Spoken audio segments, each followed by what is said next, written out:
Alors, Moïté Bourdasson, bonjour. Yorana. Vous êtes le député de la 3e circonscription en Polynésie française, membre de la gauche démocrate et républicaine. Merci de nous accorder cette interview. Première question, vous avez une grande actualité qui arrive le jeudi 7 mars. Le passage devant l'Assemblée nationale de votre projet de loi visant à renforcer l'intégrité des mandats électifs et de la représentation nationale. Est-ce que vous avez bon espoir sur ce projet de loi ? Alors, l'espoir fait vivre, ça c'est une évidence.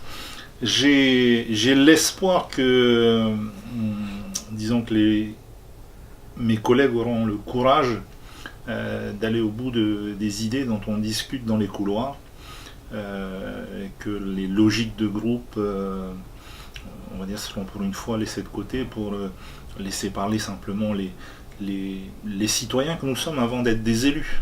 Parce que moi, c'est ce que je rappelle à mes collègues quand on parle de cette loi, c'est que c'est une loi à laquelle j'ai pensé quand je n'étais pas encore élu. J'étais simple citoyen, je suis toujours simple citoyen avant d'être élu, et on est on devrait tous ne jamais oublier qu'on est des citoyens avant d'être des élus. Elle est passée en commission, je crois qu'elle a eu beaucoup d'opposition face à elle, notamment de la République, de la majorité.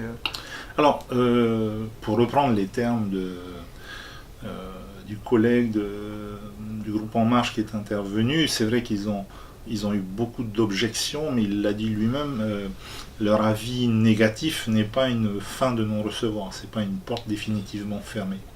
Donc on verra le 7 ce qu'il en sera. Moi, ce que j'espère, c'est que le débat aura lieu.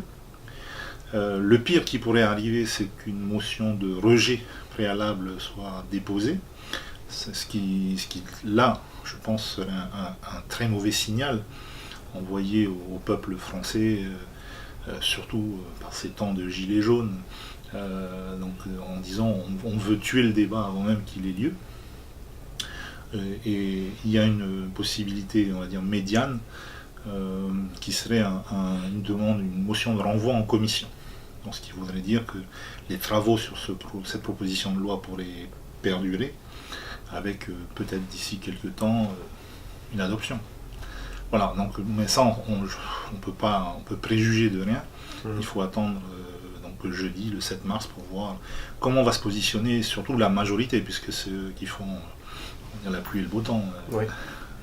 Oui, pour reprendre un peu, résumer un peu ce projet de loi, en fait, le but c'est de rendre inéligibles à vie les élus qui auraient été condamnés notamment pour des faits de corruption. Est-ce que cette loi va peut-être un peu trop fort? Est-ce qu'il faudra faire des concessions pour que quelque chose aboutisse? Je ne pense pas qu'il y a des concessions à faire sur la probité. Nous avons, par le biais du président de l'Assemblée nationale, saisi le Conseil d'État, qui a donc examiné cette proposition de loi sur notamment ses aspects constitutionnels, et qui a établi de manière claire qu'il n'y avait aucun obstacle constitutionnel aux mesures que nous proposons, que ce soit l'extension de la peine qui est actuellement de 10 ans à 30 ans, donc pour les délits, on va dire, simples, entre guillemets, jusqu'à la possibilité d'une sanction d'inéligibilité à titre définitif, pour des faits qui seraient répétés, des schémas, on va dire, de corruption ou de manquement à la probité. Donc dans ces deux cas-là, il n'y a pas d'obstacle constitutionnel, aussi bien sur la Constitution en elle-même que sur les traités internationaux comme la CEDH. Enfin bon, voilà. Ensuite, le Conseil d'État a émis, c'est vrai, quelques recommandations, notamment sur la possibilité, sur le mécanisme de relèvement, puisque quand bien même on vise à pouvoir rendre inéligible pour un très très long moment, voire à titre définitif, les élus, la Constitution et les principes de droit internationaux imposent qu'il y ait ces possibilités de relèvement périodique. Pour l'instant, dans le texte que nous avons proposé, cette possibilité de relèvement est tous les 10 ans. Le Conseil d'État s'est positionné là-dessus en disant tous les 10 ans, ça fait peut-être un peu trop long. ils ont suggéré un autre mécanisme qui serait proportionnel, on va dire, au quantum effectif de la peine. Voilà. Donc nous avons préparé, on va dire, une série d'amendements qui reprennent les remarques avisées du Conseil d'État et donc, dont nous pensons qu'elles adressent les quelques manques, quelques imperfections, puisqu'on ne peut pas prétendre tout savoir. Donc c'est bien pour ça qu'on a saisi le Conseil d'État. Donc il y a quelques imperfections de rédaction qui résultent déjà de la complexité de la loi, parce que c'est pas un sujet simple. Ensuite, qui résulte aussi d'une vision politique qui peut être, qui n'est pas forcément la nôtre, mais qui est venue s'enrichir du débat qu'on a eu avec le Conseil d'État, mais aussi des discussions qu'on a pu avoir avec les collègues. Donc on a proposé un certain nombre d'amendements en commission qui ont été malheureusement rejetés également par la majorité. Mais bon, on verra jeudi si la majorité, à la limite, si la majorité demande une motion de renvoi en commission, je prendrai ça comme un signe positif.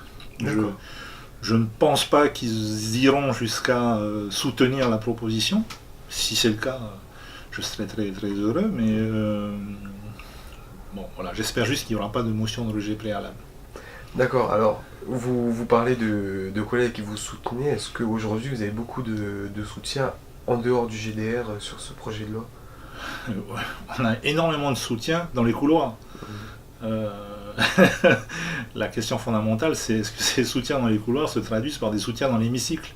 Voilà, et comme c'est souvent le cas, il y a une légère distorsion, pour rester poli, entre les soutiens dans les couloirs et les soutiens dans l'hémicycle. D'accord, et au début du quinquennat, enfin, la grande promesse de Macron, c'était quand même la moralisation de la vie politique. Il y a une loi, la loi de confiance qui a été adoptée en juillet 2017. Oui. Est-ce que selon vous, cette loi ne va pas assez loin pour redonner justement confiance aux électeurs ? Je crois que c'est assez facile de le constater. Je veux dire, bon, la loi confiance, elle a le mérite d'exister, elle est venue améliorer un certain nombre de choses, et nous, on ne se place pas en opposition à cette loi de confiance, on se place dans la continuité de cette loi. On veut justement parfaire le dispositif. Donc je pense que les collègues de la majorité l'ont bien compris. Ils estiment peut-être que c'est un peu tôt de venir à nouveau changer la loi. Ça c'est leur opinion, c'est pas la mienne. Maintenant, le contenu de la loi confiance, je ne pense pas qu'il soit suffisant aux yeux des électeurs, aux yeux du peuple. Je pense que si vous posez la question à l'homme de la rue, si vous lui... enfin moi en tout cas, tous les citoyens avec qui j'ai pu discuter de cette proposition de loi me disent oui, il faut le faire. Après ce projet de loi donc, sur l'intégrité des mandats électifs, quels seraient vos autres projets de loi ? Alors moi c'est assez simple, j'ai une feuille de route qui sont mes engagements électoraux. Quand je me suis présenté pour être élu député, j'ai fait un certain nombre de promesses à mes électeurs et j'essaie de tenir mes promesses. C'est la base de l'engagement politique, je crois. Donc ma première promesse c'était celle-ci, je l'ai tenue, on va voir le 7 comment elle va évoluer. Ensuite j'ai promis à mes électeurs que je chercherai à modifier la loi Morin, notamment donc sur les conditions à la fois d'octroi mais sur le périmètre même de la loi Morin, parce que vous savez qu'aujourd'hui elle ne tient pas compte des transmissions intergénérationnelles, elle ne tient pas compte non plus des victimes, on va dire, collatérales du nucléaire. Donc on a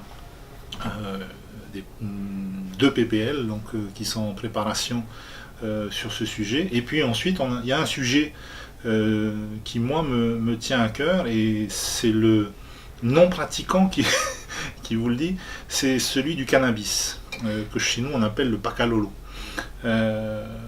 Alors, j'ai toujours dit, à chaque fois qu'on m'a interrogé, que j'étais pour la dépénalisation de l'usage récréatif et pour la légalisation des usages thérapeutiques. Il semble que l'actualité, même au niveau national, me donne raison au moins sur le deuxième plan, puisque j'ai cru comprendre que la ministre, Madame Buzyn, avait fait des annonces dans ce sens pour ce qui concerne les usages thérapeutiques. Mais je pense qu'il faut aller plus loin, il faut arrêter encore une fois l'hypocrisie sur l'usage récréatif. Je crois qu'il y a le cannabis ne fait pas plus de dégâts que l'alcool. Ça me paraît tellement évident. Et nous avons, pas très loin d'ici, au Portugal, l'exemple vivant des effets de la dépénalisation. Puisqu'au Portugal, dans les années 90, vous aviez un énorme problème d'usage de stupéfiants, et là je ne parle pas simplement des drogues dites douces comme le cannabis, mais de drogues beaucoup plus dures, et eux sont allés très loin dans la démarche puisqu'ils ont dépénalisé toutes les drogues, y compris les drogues dures. Et qu'est-ce qu'on observe aujourd'hui? C'est que le taux d'addiction au Portugal est le plus faible d'Europe.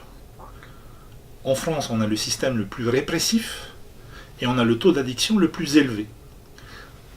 Bon, voilà, il n'y a pas besoin d'être grand clair pour voir que dans un cas, il y a quelque chose qui marche, alors que dans l'autre, il y a quelque chose qui ne marche pas. Donc je pense qu'il faut arrêter d'être hypocrite. Et moi, je n'ai jamais consommé de cannabis. Je suis conscient qu'il y a des publics particuliers, notamment les enfants, ça va de soi, mais même les jeunes adolescents, sur lesquels il faut être très attentif. Mais d'une manière générale et concernant des adultes, je pense qu'il faut arrêter l'hypocrisie et dépénaliser l'usage récréatif du cannabis. Alors, je crois d'ailleurs qu'en Polynésie, le cannabis, c'est beaucoup planté de façon illégale aujourd'hui. C'est une mauvaise herbe, ça pousse partout. Et apparemment, ça représente une économie assez... et c'est évident, importante. Là encore, on va prendre le train avec 5 gares de retard. Je veux dire, tous nos voisins quasiment du Pacifique, je ne parle pas des États-Unis qui ont été à l'avant-garde là-dessus, mais bon, on voit ce qui se passe au Canada, on voit ce qui se passe en Israël, où vous avez des fermes géantes de cannabis, donc, pour l'instant à usage thérapeutique, qui se mettent en œuvre. En Nouvelle-Zélande, vous avez des centaines d'hectares qui commencent à être cultivés, donc de manière réglementée, puisque quand on dit qu'on légalise un domaine, c'est bien qu'il est encadré par la loi. C'est pas comme c'est différent de la dépénalisation. Il faut bien comprendre les choses. Et là encore, quand on va enfin décider de s'y mettre, on va s'apercevoir que le marché sera déjà occupé par tout le monde. Oui. Voilà. C'est dommage parce que c'est une opportunité économique. Et chez nous, le cannabis, ça pousse. C'est de la mauvaise herbe. Vous jetez une graine, 3 mois plus tard, vous avez un arbuste. Alors d'autant qu'il y a une répression assez importante sur le cannabis, mais en même temps on a l'impression en Polynésie qu'il y a un peu de désœuvrement, d'impuissance face à une autre drogue qui s'appelle la ice qui fait beaucoup de Alors moi j'ai une position sur l'ice qui est totalement différente. Autant je prône la dépénalisation de l'usage récréatif du cannabis, autant je pense que l'ice, il faut là être effectivement très très très... il faut frapper très dur sur l'ice, il faut rien laisser passer. Le l'ice en grande majorité c'est pas quelque chose qui est produit localement, c'est quelque chose qui transite entre les grandes plateformes, l'Amérique du Sud, qui va vers l'Australie et d'autres plaques de consommation, mais qui transite par chez nous.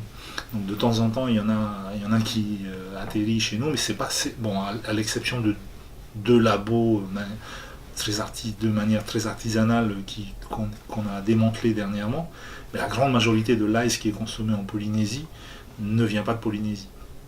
Là il faut frapper très fort, il faut être intransigeant.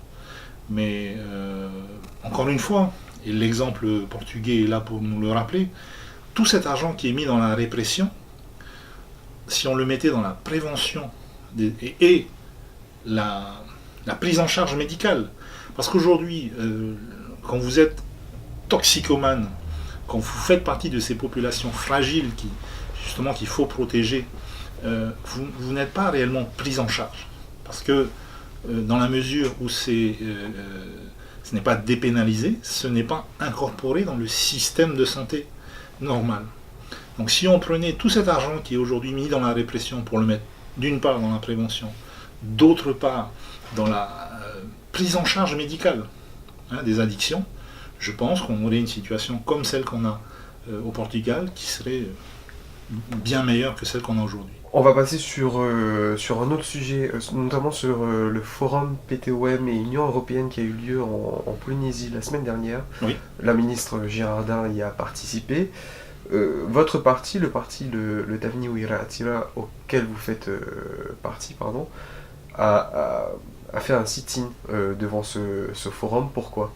Oui, enfin, c'était plus un stand-in puisqu'on n'avait pas vraiment la possibilité de s'asseoir. Oui. Alors déjà, première remarque, j'étais très déçu de l'attitude de notre ministre qui nous a royalement ignorés et qui a préféré passer par l'entrée des cuisines plutôt que de passer devant donc, les manifestants. Pourtant, on était là de manière très pacifique avec les ukulélés, les chemises à fleurs. Voilà, il n'y avait pas de cailloux, il n'y avait pas de gilets jaunes, il y avait voilà, des sourires et juste des choses à dire, mais donc elle a préféré éviter l'entrée principale et est entrée par les cuisines, par l'arrière. Bon, ça la regarde. Maintenant, sur les motivations de cette manifestation, elles sont multiples. Un premier motif, c'est d'attirer l'attention des pays, des PTOM, mais aussi au-delà des PTOM de l'Europe, sur le fait que la France ne tient pas ses engagements. Ne tient pas ses engagements au niveau international, puisque, vous le savez, on est réinscrit depuis 2013 sur la liste des territoires à décoloniser des Nations Unies. Et donc la France refuse tout simplement de le reconnaître et de venir à la table des discussions pour entamer, on va dire, un processus de décolonisation qui ne veut pas dire une marche forcée vers l'indépendance. Décolonisation, ça veut bien dire ce que ça veut dire. Ça aboutit à un référendum d'autodétermination, à l'instar de ce qui s'est fait en Nouvelle-Calédonie, processus qui a été accompagné par l'État, donc on ne comprend pas pourquoi, dans un cas, celui de la Nouvelle-Calédonie, ce processus est respecté, et dans l'autre cas, celui de la Polynésie, il y a cette espèce de déni total de l'État. Voilà. D'accord, alors en parallèle, il y a la réforme du statut de la Polynésie et l'association... Je vous arrête, c'est pas une réforme du statut, c'est un énième toilettage. D'accord. D'accord. Les mots ont leur importance, donc une réforme, c'est quelque chose qui va sur le fond. Là, on est dans l'écume des choses, on est dans la com, on est voilà, dans l'exercice de style, mais ça ne va rien changer sur le fond. Non, parce qu'on entend beaucoup parler notamment de l'inscription du fait nucléaire dans l'article 1. Est-ce que vous, votre parti qui a été anti-nucléaire dès sa création, oui. Est-ce que ça vous satisfait ? Ça ne nous satisfait pas du tout. Alors, déjà sur le principe même, il y a en gros 3 partis qui sont représentés aujourd'hui à l'Assemblée de Polynésie. Vous avez le Tahoeraa Wiraatira, donc est issu l'actuel parti majoritaire, le Tapura, et vous avez le Tavini Wiraatira. Quand on regarde le nombre de voix obtenues au précédent territorial, si vous additionnez les voix du Tavini et les voix du Tahoeraa, vous obtenez la majorité des votants. Le mécanisme électoral a fait que le Tapura Wiraatira, bien que minoritaire au plan de l'expression des votes, se retrouve ultra majoritaire dans la représentation parlementaire du fait du système électoral avec une prime majoritaire, des sièges bonus, etc. Donc, vous avez ces 2 partis qui représentent la majorité de la population, qui ont tous deux émis ce qu'on appelle un avis minoritaire, puisqu'ils sont dans la minorité, pour dire nous, on ne veut pas d'un énième toilettage, on veut l'ouverture d'une fenêtre constitutionnelle pour avoir justement une discussion sur le fond, une discussion qui mène à une vraie réforme et, si possible, qui aboutirait à l'ouverture d'un chapitre spécifique, à l'instar, encore une fois, de ce qui se fait pour la Calédonie déjà, de ce qui va peut-être se faire pour la Corse, Donc d'avoir un chapitre spécifique dans la Constitution pour la Polynésie, plutôt que d'être encore dans l'espèce de régime hybride dans lequel on est aujourd'hui, l'espèce de bac à sable constitutionnel que constitue dans notre loi organique qui définit le statut, mais qui n'est qu'une loi organique parmi tant d'autres. D'ailleurs, le président de la République a parlé de différenciation vis-à-vis des Outre-mer dans la Constitution. Est-ce que ce serait une fenêtre de tir pour vous ? Bah oui, il faut aller au bout de ce qu'on dit. C'est parce que c'est un peu l'actuel gouvernement. Ils ont inventé le terme. Hein, c'est les rois du en même temps. Donc en même temps, on vous dit qu'on va différencier, mais en même temps, on fait rien. Donc, pour revenir sur le toilettage, vous me parliez de la reconnaissance, de la contribution des Polynésiens à la grandeur nucléaire de la France. Je suis désolé, pour moi, je trouve la formulation scandaleuse et irrespectueuse. Les Polynésiens n'ont rien contribué, ils ont subi. On nous a imposé les essais nucléaires, on ne nous a pas demandé notre avis, donc on ne vient pas de nous parler de contribution. Je vais faire une analogie qui peut être choquante, mais c'est comme si vous disiez que les Antillais ont contribué au perfectionnement du chlordécone. Non. Il faut à un moment donné, il faut respecter les gens. Les gens, des Polynésiens sont morts, ils ont souffert, il y en a qui souffrent encore dans leur chair, et moi, une formulation comme celle-là, je ne peux pas l'accepter. Et vous allez le rappeler lorsque le projet de loi va passer à l'Assemblée nationale en avril. Alors, je ne sais pas si je serai là à ce moment-là. Si je suis là, je le rappellerai avec force. Maintenant, encore une fois, je vous dis, la position du Tavani Huiratira, c'est de ne pas rentrer dans cette espèce de jeu qui voudrait qu'on soit là pour discuter article par article, amendement par amendement, parce qu'on considère que ça, c'est inutile, c'est une perte de temps. On nous aurait proposé l'ouverture d'une fenêtre constitutionnelle, oui, là, on serait venu avec des propositions sur le fond. Mais franchement, ce qui a été demandé déjà, c'est un projet du gouvernement, hein, à la base. C'est pas la Polynésie qui a demandé ce toilettage, c'est un projet du gouvernement. Là-dessus, la majorité a émis un certain nombre de souhaits, d'amendements à rajouter. Ils ont quasiment rien obtenu. Alors, ils s'autocongratulent sur l'espèce de peau de chagrin qu'ils ont obtenu. Là encore, on est dans l'exercice de com', mais fondamentalement, ils n'ont rien obtenu, c'est ce qu'il faut dire. Enfin, c'est assez simple à voir. Prenez le projet initial du gouvernement et le projet final qui va ressortir donc de l'hémicycle, vous verrez qu'il n'y a pas grand-chose de ce qu'a demandé, des ajouts qui ont été demandés par le gouvernement de M. Fritsch. Il n'y aura pas beaucoup de changements dans le quotidien des Polynésiens. Oui, non, les Polynésiens, de toute façon, vous faites un sondage dans la rue, encore une fois, les Polynésiens, si vous leur demandez s'ils attendent avec impatience ce toilettage du statut, ils vous regarderont les yeux grands en disant, mais enfin, on s'en fout. D'accord. Parlez franchement. D'accord, je reviens sur vos débuts en tant que député, une de vos premières interpellations du gouvernement, c'était sur la fonction publique des agents, enfin les agents d'outre-mer de la fonction publique, et notamment sur les priorités au niveau du CIMM. Oui. Vous avez pointé du doigt une discrimination. Oui. Est-ce qu'aujourd'hui, il y a un mieux par rapport à ça ? Je suis obligé malheureusement de dire non. On obtient des petites victoires au cas par cas. Alors c'est à force de courrier au ministère, etc. Mais encore une fois, on se bat sur des dossiers individuels. La règle, si on l'applique de manière, on va dire, non individualisée, est encore en défaveur des Outre-mer. Et ça va même empirer. Je reviens de Polynésie où j'étais en réunion avec le syndicat des douanes. Eh bien, suite au passage du ministre Darmanin en Polynésie dernièrement, il s'avère que les catégories B et C, donc des agents des douanes, vont maintenant être ouverts au recrutement national, alors qu'auparavant ils étaient réservés aux agents du corps des CAEPF. D'accord. Donc voilà, c'est pire qu'avant en fait. Et votre collègue Nicole Sanquer, donc une autre députée de Polynésie, avait, elle, souligné une autre discrimination, notamment l'absence d'indemnisation pour un Polynésien de la fonction publique militaire pardon, qui veut être muté dans l'Hexagone. Est-ce qu'il y a d'autres discriminations, enfin, en tout cas, manquements comment dire? Le problème, c'est qu'aujourd'hui, on se réfugie très rapidement derrière la loi EROM, ce qu'elle est censée avoir apporté, et puis l'introduction du CIMM, justement, dans les critères de retour des fonctionnaires chez eux.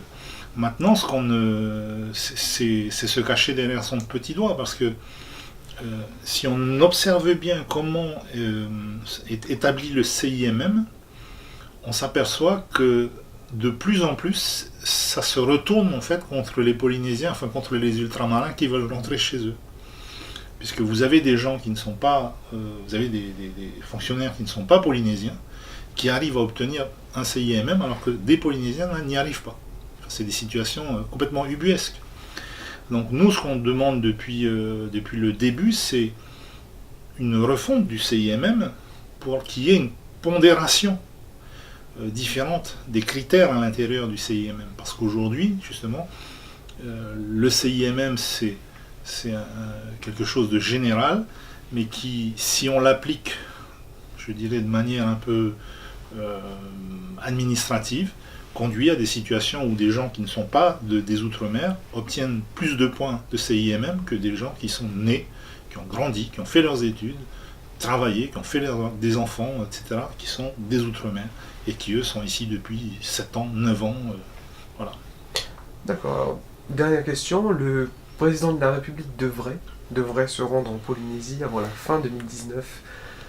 Est-ce que vous souhaitez qu'il s'exprime sur un sujet? Qu'est-ce que vous attendez de lui, de cette visite? Ben, j'attends de lui qu'il vienne nous annoncer que enfin la France, conformément à la mission qui est la sienne en tant que signataire de la Charte des Nations Unies, accepte de mettre en place un vrai processus de décolonisation.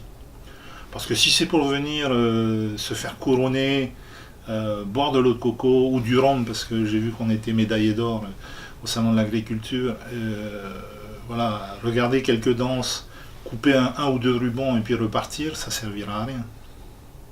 Donc une vraie prise en compte de la réinscription de la Polynésie sur cette liste des territoires C'est ce qu'on attend un minima de lui, oui. D'accord, super. Merci beaucoup, monsieur le député. C'est moi qui vous remercie.